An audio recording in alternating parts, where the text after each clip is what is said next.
I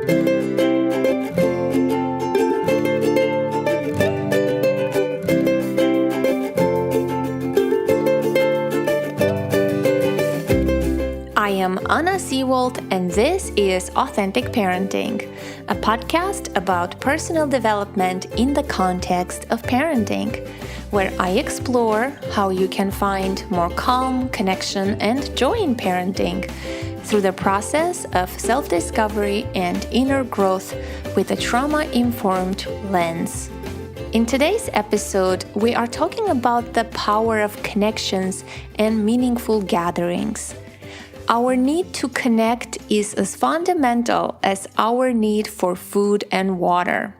We have never been so connected technologically in the history of humankind, yet many of us feel lonely, isolated, disconnected. We don't just hang out anymore, socialize, and play. We are all too busy. I am speaking with a dear friend in my home studio in person. That's a treat. Christy Lorisella has taught writing to children, teens, and adults for the past 20 years. She facilitates professional development, writing workshops, and retreats locally and nationally. Christy is currently a master's in social work candidate at Rutgers University. She is also a certified health coach, birth doula, and childbirth educator. Tune into this conversation with an open mind as we touch upon some sensitive and somewhat controversial topics. Can you have friendships with an opposite sex outside of your marriage? Why do women need other women? The vital role of friendships and why we need to hang out more socially. And is there a secret ingredient for successful gatherings?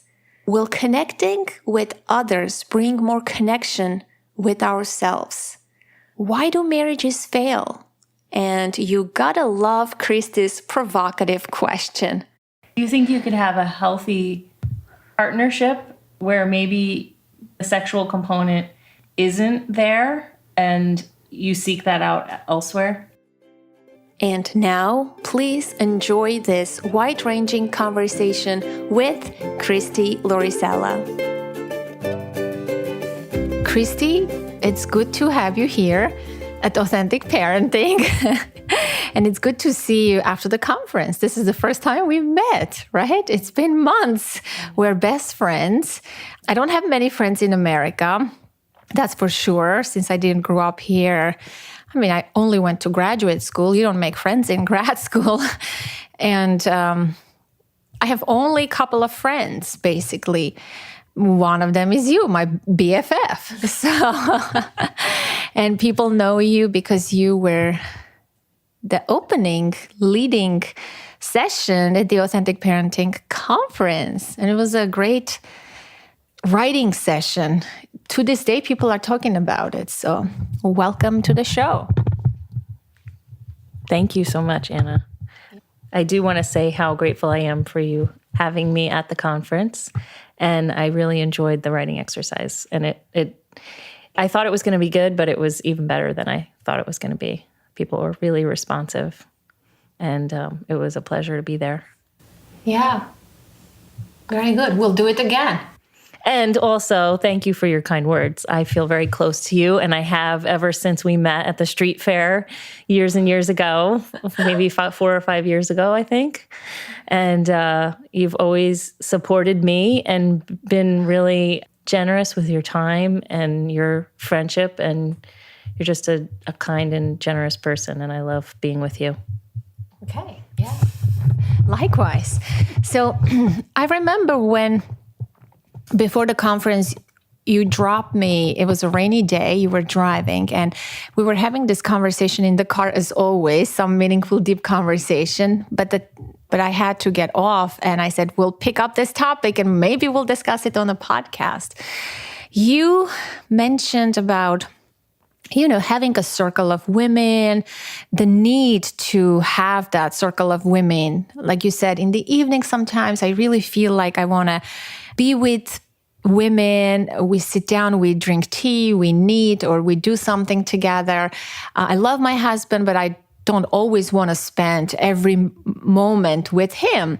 And that resonated with me. And it's a big theme, right? A lot of women write to me and they say, I love my husband, but he doesn't understand me, or they want their husbands to meet their needs, all of their needs.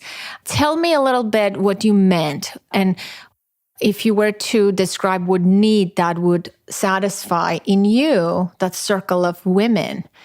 Typically, when I spend time with girlfriends, one-on-one or with a small group of friends, I come home and I feel really energized. And usually it's in the evening and I get home and I'm recharged and I feel like I've been heard. I feel like I've spent time with people who can understand me and who can really relate to what I'm going through as a mom. And I just wish I could bottle that.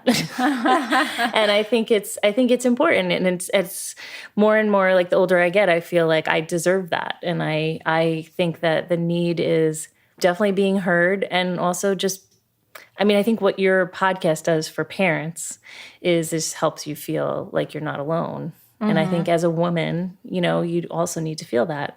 I mean, if you're in a heterosexual marriage, and you're with a man most of your time, your free time, I think there's certain needs that partner just can't meet for you. Yeah. Yeah. Also, you feel you belong, right, amongst the circle of women. Mm-hmm. We share certain traits.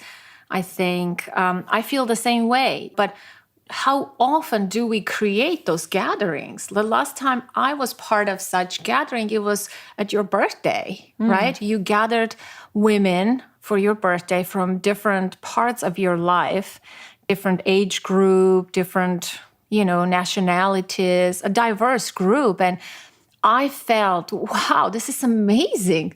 And I said out loud, let's do this every month, even though I was meeting those people for the first time. Mm-hmm. And I recognized that that's the need in me, that you want to be with women. I think women want to be with women, right? Mm-hmm. And there's nothing wrong with that. It's important. Your husband cannot meet that particular need. Once I recognized that in me, in the beginning, I also wanted everything from my partner, right? Because it's so natural. He has to be your trusted friend, your intellectual equal. He has to be an amazing father. He has to be a passionate lover. He has to be your confidant, as Esther Perel says. He has to be everything, right? But is it fair to expect that from one person, right? Mm-hmm. Or can we fulfill those needs outside of our couples relationship? Mm-hmm. And we were specifically speaking about couples. How about single moms, Mm-hmm. Do they have that? Like, they don't even have that partner that we rely on for certain things, right? Mm-hmm.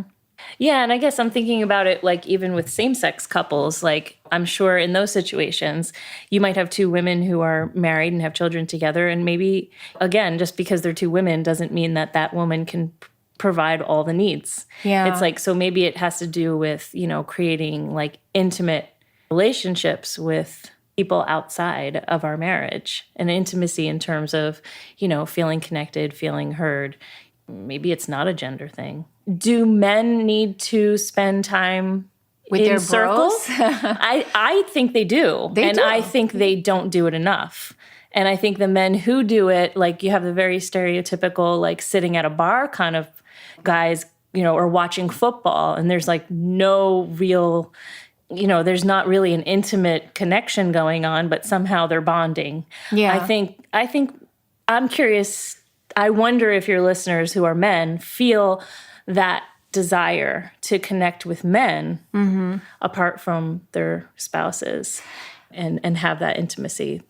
Yeah. Or is it is it a stereotype of women to want to gather together? I wonder that too, because I know how most of my clients are men. And so how they describe this connection that they have with their friends, it's different than what we have with women. I think we're more seeking more emotional type of intimacy, as opposed to them, what I've observed. I mean, this is not a scientific fact.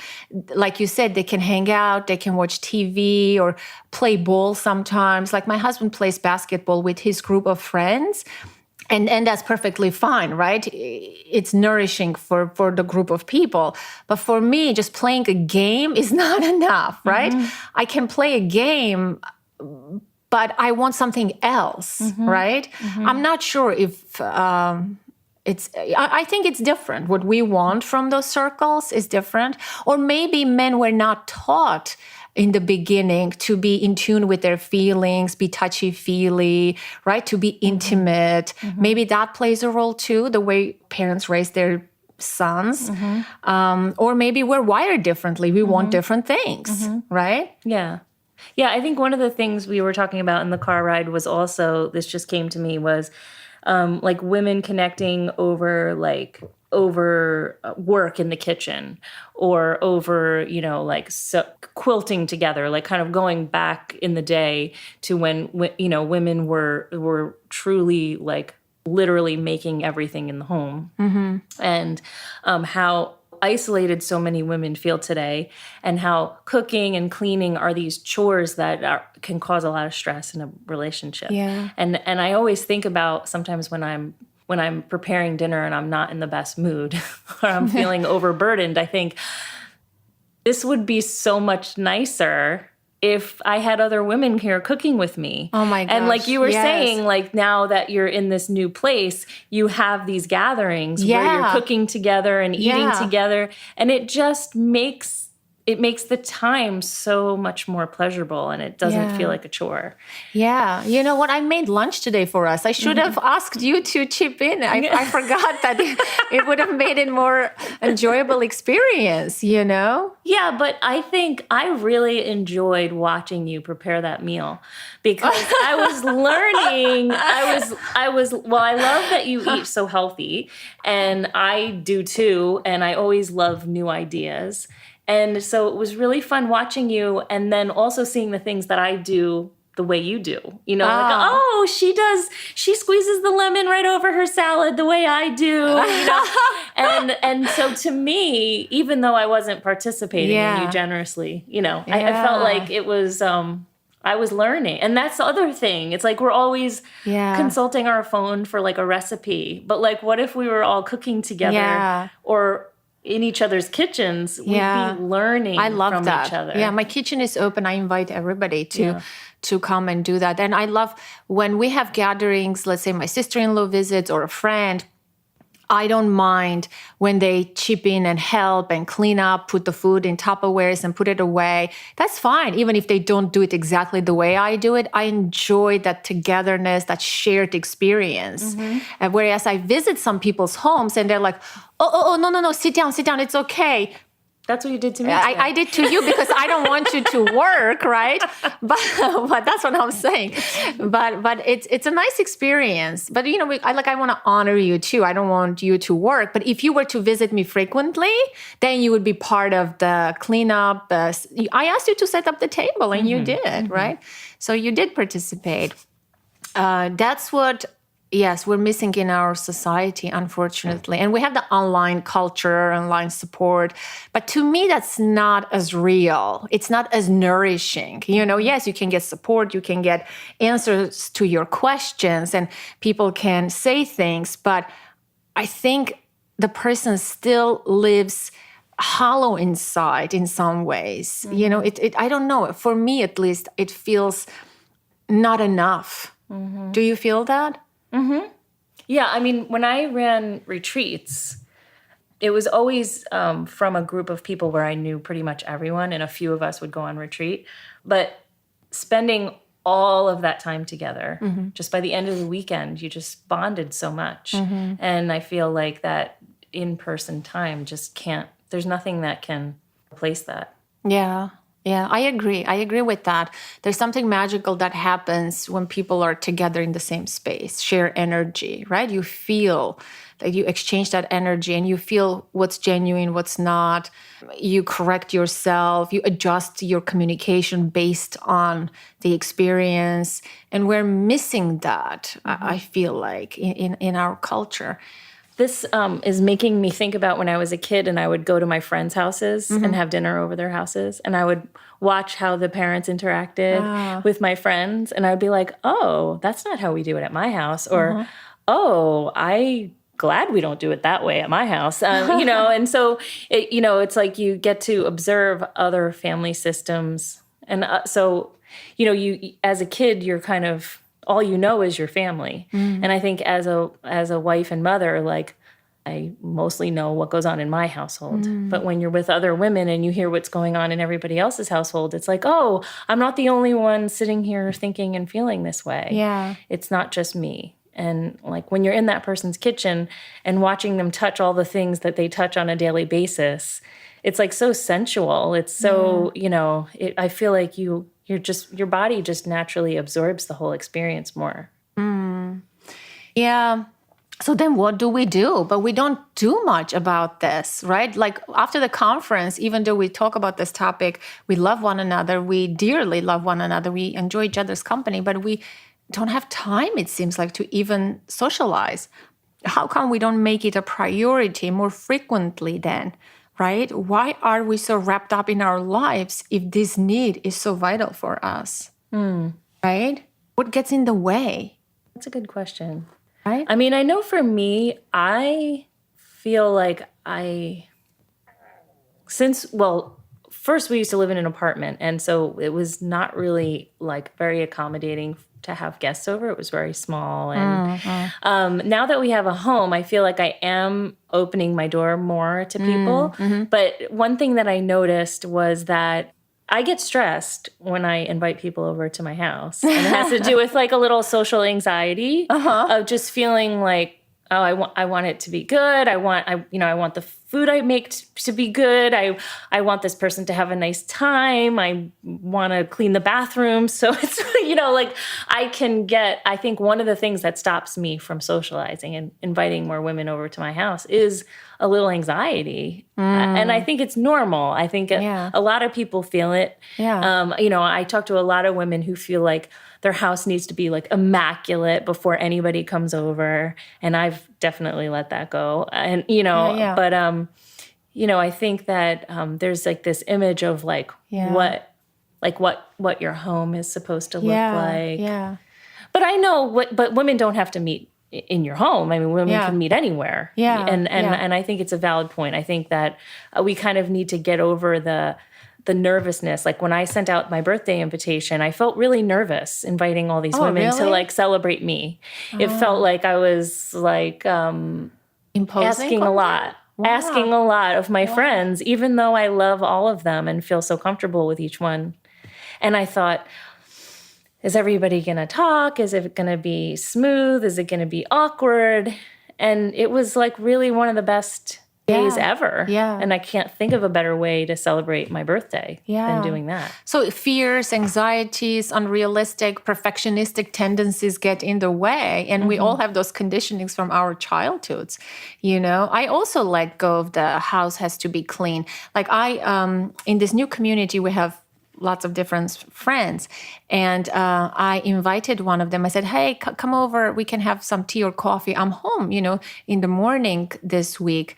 And she's like, oh, no. I don't want to come and see your immaculate, organized home. I'm like, why do you think my home is organized? She's like, I can tell. And I have 3 kids. I said, but you have 3 kids. I have an older kid.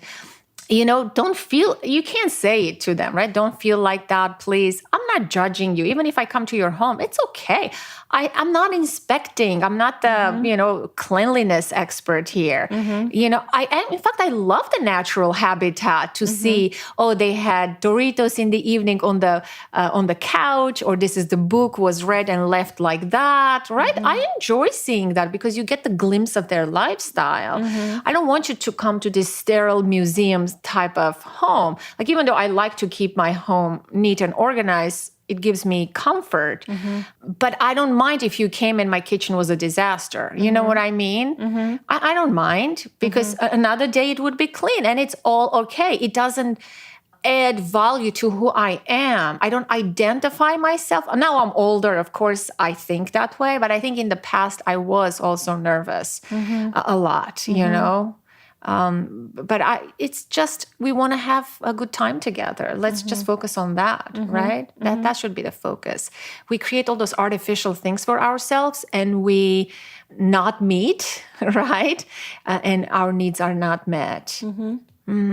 And oftentimes people don't even know what their needs are. Like as a woman, as a mother, right? One of the things you said, you don't have to meet at home. But then there are constraints, right? You have to get a babysitter, or your husband may not wanting to watch the kids. He may not do bedtime well if you have 3 kids. Then you feel like a bad mom. If you're going out once a month, it turns into a disaster. When you come back, all the kids are up and then you're like, I'm never gonna do this, right? So there is other constraints. Or if you're a single mom, right, it's even worse. Like maybe you are financially, it's hard for you to go out to spend money on that. It's a luxury. You don't have that baby care. You don't have the money or the time. But I think the main thing is to recognize that we have a need for community, for belonging, for support, emotional support you get from this, right? It's like when you vent and gossip and share, you feel so light and happy. I don't know, that it's a wonderful feeling, right? Yeah. I think we should recognize the need and then do something about it, however you can. And make that a priority and do it often, not like once in a blue moon, girls' night out, whatever. Like, that's like, okay, one time you went out, you did this, but that's not sustainable, right? I am talking about like a deep need that you want to have. There was an article that somebody was sharing on Facebook. I'm going to have to find it for you. A couple of days ago, it was a news article, and it was something about a research study that said that women actually need 2 meetings a week with their women friends in order to maintain mental health. I'm gonna have to find that for you. Okay, interesting. Because that would be 8 times a month, which sounds like a lot, but it sounds like also really yummy to me as well. That would be amazing. That would be such a luxury. The other thing that I'm thinking about too is like the role that alcohol plays in women gathering. I think that some women feel pressure, like if I'm going to invite women over, like there needs to be alcohol. Yeah. And I feel like that can sometimes affect the evening. And there's people who don't drink. There's people who don't feel. Me, I don't drink completely. Yeah. And my neighbor the other day, she's like, what are we going to do? You just said you don't like drinking. I'm like, yeah, but we can still hang out. She's like, it's not fun, Anya. I'm like, it's fun for me. Yeah. Yeah, and I feel like I drink occasionally, but the past 3 or 4 months I haven't drank at all, and I love it. And I feel like there is this bonding that happens when I meet other people who don't need to drink to hang out. Yeah. And then there's definitely other people I know who have to drink in order to socialize and to justify the outing. Yeah. And I feel like I'm starting to I'm starting to feel really far away from that now. And I like it. I like it because I feel like I have way more authentic conversations with people. Yeah. And but I also feel like there's probably people who are not going to invite me certain places anymore because I've already said that I'm not drinking. Yeah. And like you said, it makes them feel like it's not fun if you're not drinking. We all have to be drinking. Yeah. So I think alcohol is I think that there's a lot of memes and jokes about it. Like we were at Target the other day and they had like a shirt that said mom fuel and it had a glass of wine. And my son saw that and he was like, Mom, look, he was kind of laughing. And I was like, oh, what do you think is funny about that? And he's like, oh, it says mom fuel is wine. And I was like, yeah. I said, what do you think about that? I said, it's not my fuel. Yeah. And he's like, you drink wine sometimes. And I was like, yeah, but isn't that interesting that they're calling that mom fuel? Wow. And I think that's I know we're kind of getting off subject here, no, but I think it's I think it's part of the socializing. Yes, yes, it is. I agree. And I tell jokingly to the people who pressure me to drink at parties or at gatherings, I tell them, listen, I can act drunk. Don't worry. Like I can act and have fun just the same way as I had drinks. I hate how it tastes. I don't want to put it in my body. And in fact, they were pressurizing me a couple of days ago. There was a gathering in our community. Everybody, you don't know the right wine. That's why you're not drinking. They were lecturing me. You haven't had a good wine. I'm like, trust me, like it's not about that. You know, I don't want to drink. It's not fun. I don't enjoy the experience. I don't enjoy the taste. I don't want to put that in my body. I mean, leave me alone, right? I can still hang out. I can dance and enjoy the conversation. But it doesn't mean you're bad for doing that, right? I can still be part of it. But I guess, that's an interesting point. Yeah, I haven't thought about it. I go out with my other friend, Marcy. She was at the conference as well. She likes to drink like one glass of something. And it's okay. She knows that I don't drink. We still go out and we have dinners together. And that's fine. I think respecting each other's choices, because you want to hang out with the person, right? And enjoy their company. I think that's important. Yeah, whether they drink or smoke or whatever they do, it doesn't matter for me as long as I can have that connection, right? Well, one thing that I've seen women in my community doing is, like book clubs, I think are a good way to create that circle. Also, cookbook clubs where you all make something from cookbooks. I think would be nice. I think there's definitely, that might be something that stops some women from gathering, is that they feel like there needs to be like a purpose to the event. You know, like, I think that's a valid what am I going to do point. if I invite all these people over and there's not like a craft to do or alcohol or a specific fundraising goal. So people need to have a common mission, common goal, common purpose, you think. So maybe that's one of the ingredients of successful gatherings then, right? Yeah. Like even I know I've talked about it a few times with my friends. Like, why don't you come over and just bring like a project that you're working on, an unfinished project or something. And we can just like all sit around the dining room table and like work on that while we're sitting here talking. Yeah. And I never did it, but now I want to do it. Oh, good. And I'll invite you. Oh, cool. Yeah, I'd be happy to do that. We can make something together. Yeah. I like that. If you look at our children, they naturally do those things, right? Like I see my daughter, when they get together, they find something common to do. They're making bracelets one day.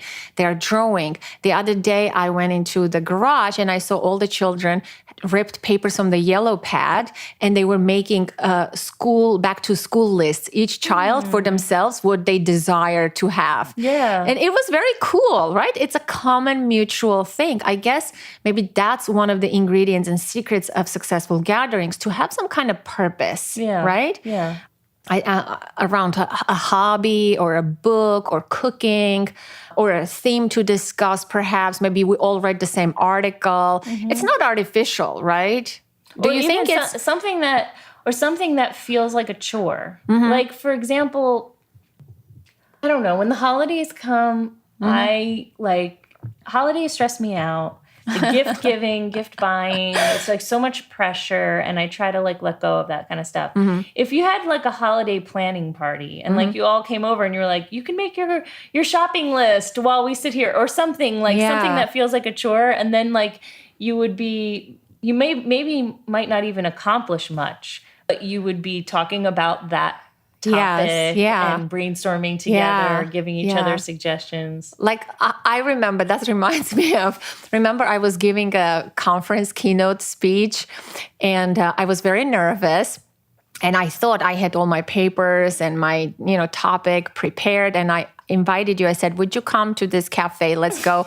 And I'll present it in front of you. You just be there as an audience and give me feedback, right? Remember what happened? We sat down and I froze. I'm like, holy cow, I'm not prepared. I don't know what I'm saying. I was going like bouncing off of one idea to the other. And that was helpful for me because in my mind, I was ready. But because I tried to share it with you and you were laughing so kindly and supporting me, and I'm like, no, this is good. I'm not prepared, but at least that gave me an opportunity to go home. And I gave a very good keynote because of that, because I sort of failed right in that moment. And I came home and I knew exactly what I had to do. So I didn't work on my idea with you, but I did in a way, Yeah, I love that. And see, I cannot do that with my husband, for example.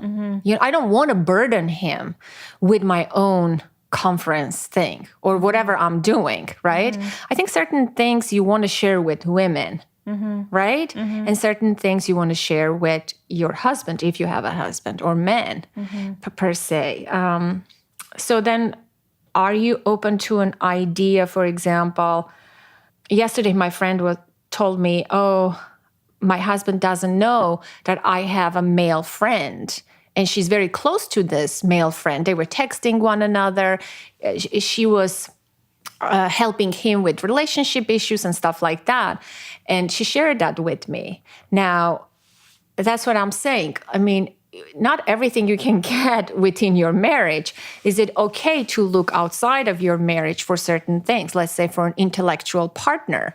And that has, it doesn't have to be a female, right? It can be a male.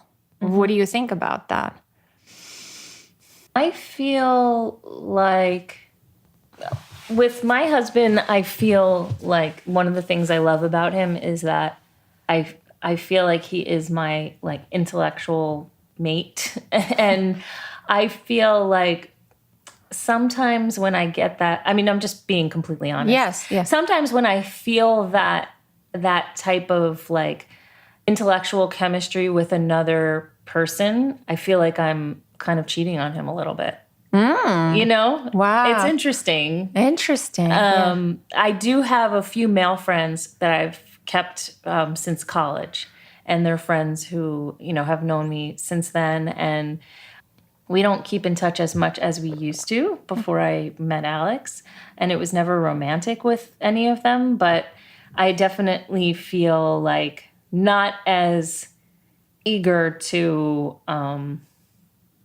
it's hard because I don't want to talk about my marriage with them because that feels a little bit like a betrayal. I like catching up with them and hearing how they're doing, but like my marriage is such a big part of my life that I feel like there's certain things that like I can't talk about with them because it's kind of like crossing a line. Is that complicated? But I mean, I'm starting to exercise in a community right now and go to a lot of fitness classes. That's also mostly women. But I guess if there are some men in the class. And I don't, I feel like if there was a male in the class who was like, hey, Christy, you want to start running? Let's go run in the park. I would feel like, no, that's okay. I'd rather do that with a female, Oh, interesting. Yeah. Yeah. I don't know if I would go running with a male also. First of all, I don't Maybe run. That was a bad example. Yeah, I don't know if I would, but I have a lot of male friends. Yes, I do have a lot of male friends, but they're also friends with my husband. But they were my friends to begin with, right? And he got to know them. And they have completely different interests. They do different things. And it's exciting for me because they don't have the same profession as I do. And I'm interested in their pursuits. One of them is an like environmental activist, and we talk about those type of things. And he sends me information and articles and stuff like that. We catch up, we talk, not frequently, but he's not here. He's back in Armenia. But I do still maintain my male friendships, not to the degree that it was before. Maybe they're not as nourishing. Are there certain things that you would talk about with your girlfriends that you wouldn't talk about with these male friends? Oh, yeah, certainly. Yeah. I think with girlfriends, you're more open, right? You talk about more like TMI topics, I think, than male friends.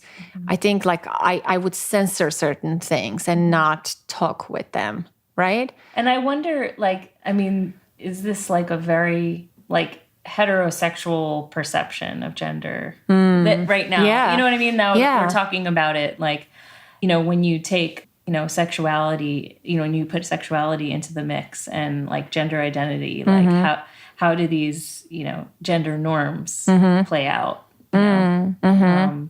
I'm always thinking about that because there's such an emphasis on that in my graduate education right now, you know, with being mindful of gender identity and sexuality differences. I feel like it's hard to, my husband has a lot of female friends, and they're friends who he feels very close to and who have, he says he's always felt more comfortable with women friends. I don't know. Like, to me, I don't think most men would say that. Yeah. I had a lot of male friends when I was younger, and I felt more comfortable, I guess, because with females, there was always the jealousy, the competition, and things like that when we were younger. Whereas I didn't have that with male friends, right? So all they could see is true you, and they could value you, or I don't know. That's how I felt at the time. My husband has some female, you know, colleagues and friends that he talks to on the phone and all of that. I don't feel jealous at all. You know, I mean, he's a person. He needs to have different, you know, friends to hear different perspective and all that. And I feel like I do have a right to have different friends too, female and male. Because we get different things from different relationships, right? It's not always, sexual. You know, you have a male friend, you went out for lunch or something like that. Then what would people say? What would your husband say? I don't view it like that. Do you think you could have a healthy partnership where maybe the sexual component isn't there and you seek that out elsewhere? The intellectual part? No, the sexual part. What if everything else was there? What if you did have, I mean, do you think it's possible to have like a healthy marriage and have, you know, be, you know, creatively and parenting wise and intellectually be like totally in sync, but the sexuality piece is not really there? Do you think, is that like the one area where you can't seek out that or fill in that gap? That's an interesting question. I'm becoming more open-minded as I'm getting older. And I think that's a conversation for that particular couple. I don't think there is one right or wrong answer, right? Each couple has to decide for themselves. But I think if it's important to, let's say it's a woman, right? She has sexual needs and they're doing amazing as a couple, as a parent, as a team, intellectual partners, except she has different desires. I feel like then talk about it. And maybe you can come up with some kind of arrangement or agreement. That shouldn't be a deal breaker. In my opinion, that shouldn't break that marriage, you know, because marriage is more than that one aspect, right? I think it's open to exploration. Could I do it? I don't think so, because that's not like a high priority for me. But if somebody did it, would I understand and support? Yes, totally. But will their husband support and understand? That's an interesting thing. I think we need to have more open conversations about marriage, couples, because you're married to the same person. We live longer. We were discussing this earlier. We live longer. Like the lifespan is, let's say I'm going to live up to 90 or 80, right? And you know, you married in your 20s. What do you like stuck with the same person for the rest of your life? And what if it's not fulfilling, right? Everything is, and I know older couples like this, relatives, that I could see things worked out. You know, they were in sync in many areas of their relationship, but some aspects were not. Let's say he didn't want to travel and she enjoyed traveling and going places, but she played small and she never explored that part of herself. And now they're in their 80s and she feels regretful. I don't want to live that kind of life, right? But it's hard to say. I think what I would love to see is people living their authentic self, right? Whatever is true to you. I feel like whatever is true and authentic to you, you have to live from that place because we have one life. It's short. Just because you married someone doesn't mean you have to live an authentic life. This is the cause for divorce because if you're not growing in your marriage, if you're not discovering who you are, right, in your marriage, then the need is there, right? Then maybe you have to explore that outside of your marriage. And most people do. This is why people cheat. This is people look elsewhere, not because they want to hurt their partners. Yes, in the aftermath, people are hurt when somebody cheats on someone. And I'm not, saying let's cheat on our partners.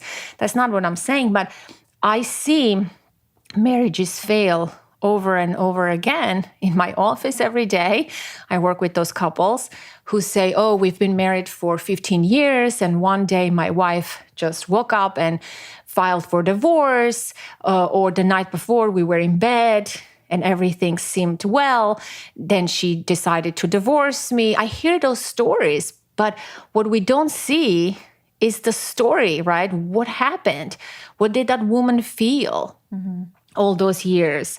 I think women harbor a lot of resentment, anger, unsatisfaction in the marriage because maybe we are programmed to be the good girl or it's our job just to remain. And we saw our grandmas suffer and sacrifice and do everything and not even enjoy anything in their marriages. So we feel as if this is how women's supposed to be. Maybe it's also in our DNA as women, right? But then now we're also empowered at the same time, women's movement and equal rights. We want equal pay and all that. But I feel like something is not right. Something is not right. Women stay in unhappy relationships. They don't tune in to their authentic needs, their authentic desires. And then when they do, it's too late. And they resent and they become aggressive and they just hurt the men in the divorce proceedings. And men always tell me, I saw it, it came from nowhere. But of course, it was boiling and bottling up for years, I feel like. That's what I see in my practice, at least. It seems like men didn't know what was happening. And seemingly things were all right because the man comes home, children are taken care of, the dinner is there, the laundry is done. But how about the needs of that woman, right? And maybe they did have sex and it was awesome for the man, or the woman faked, or maybe it was good for her too at times, right? But was she fully happy in that couple's relationship, like intellectually, emotionally, spiritually, right? And I think to hold it against the male, in the relationship, how could he have not known that I was feeling this way? I think that there's a lot of women who do that, and I know I do it with my husband. Like, why can't you read my mind? And I think as women, we need to, be responsible for ourselves and tune into our intuition. I mean, I think our society has discouraged women from feeling powerful and from following their instincts. And, even with the way that we've, medicalized childbirth, which can be like such a powerful experience for women and an experience that women can really bond over.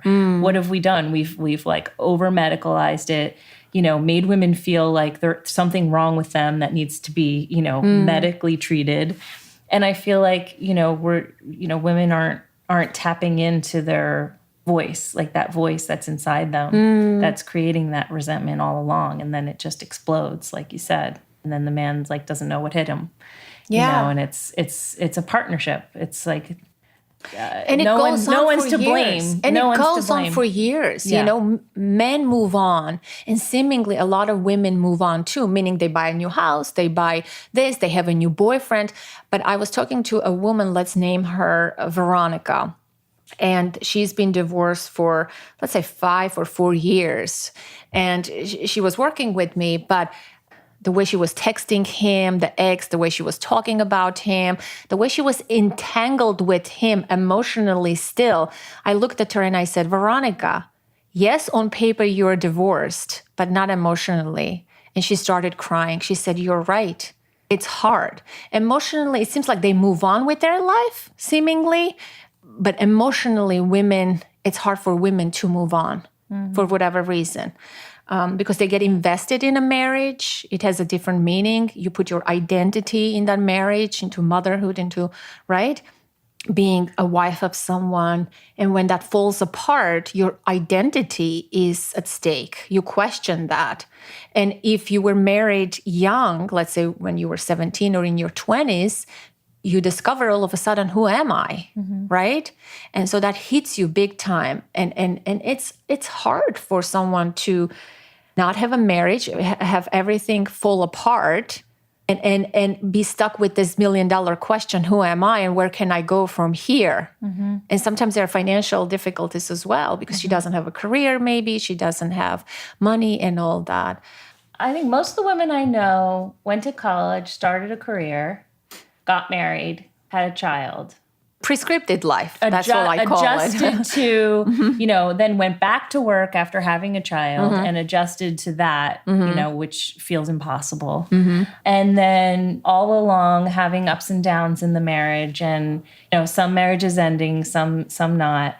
And I think ultimately, whether you stay with your partner or you decide to separate or get divorced, you still have to answer that question, who am I? Yeah. And I think that, bringing it back to a circle of women, I think being with a circle of women helps you remember who you are. Yeah. I think it helps you define who you are. Yeah.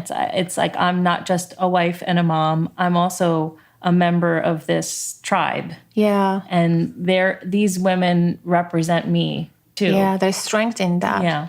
And also the hobbies or the things that you do together, the creativity makes you alive, I feel like. Because motherhood and being at home is just giving, and becoming empty, and it's stressful. You need that purpose, that meaning outside of your home to remain sane and healthy and give to your family more, right? Yeah. And I think that strengthening, like, that interconnectedness, like if you cultivate those relationships with your female friends, that's however many more people that you feel connected to and feel safe with. And if you fall, it might be a little bit easier to get back up again, because you have, you're not alone, and you have a network of people who are rooting for you. Wow. Well, you are in my network. Thank you for being part of my network and my support system. And thank you for this lovely conversation, definitely thought-provoking. And there are many ways we can open up a lot of the themes, and maybe in the future we will. But thank you so much for being my friend and recording this podcast with me. Thanks for asking me to be here. That's it. And that's it for this episode of the Authentic Parenting Podcast. I would love to hear from you. What are your key takeaways from this episode? Let's discuss some of the topics in our private Facebook group. Also, how are you enjoying the podcast and the recent episodes? And did you know that the 200th episode of the podcast is approaching fast, and we are going to celebrate? Yes, and I need your participation. Don't be a passive consumer and an inactive listener. I want to hear from you. We have discussed this topic, the 200th episode celebration, in our Facebook community. And there are a few ideas. One of them is for you to send me your audio feedback by answering one simple question. Out of the 200 episodes, assuming you have listened to all of them, and kudos to you for doing so and putting up with me, what was the most impactful episode and why? That's the $1 million question. I know it could be challenging, but hey, you gotta do it, because I am going to do it too, because I have been challenged by Lauren Thomas and many others from our community to disclose my top 5 episodes that have been impactful. And on top of that, I am going to discuss and share how the podcast changed my life, literally. So if I am going to do this, you are going to do it as well. There are many ways you can send me your audio feedback. The easiest way would be to call the number 732-763-2576 and leave a voicemail. You can state your name, where you're calling from, and just answer that simple question. You can go to authenticparenting.com/contact and you can see this free tool called SpeakPipe. Click on the red microphone icon, record your voice, you record your message. If you don't like it, delete and start again, and just click send. Very simple. It comes directly to me. You can use the voice memo app on your phone and simply record a message and email it to me. info@authenticparenting.com. This is your time. This is your show. I want to hear from you. Are you following me on Instagram? My username is authentic.parenting.podcast, and I post almost daily. And the latest post, me doing 87 jump ropes, got a lot of buzz on social media. If you want to see me in real life with my kiddo, the things I do, places I go, the things I eat, and all of that, please follow me on Instagram. And of course, for show notes, contact info, and everything else, visit authenticparenting.com. And as always, connect to the present moment, to yourself and your children. Until next week, I am Anna Seewald. Thank you so much for listening.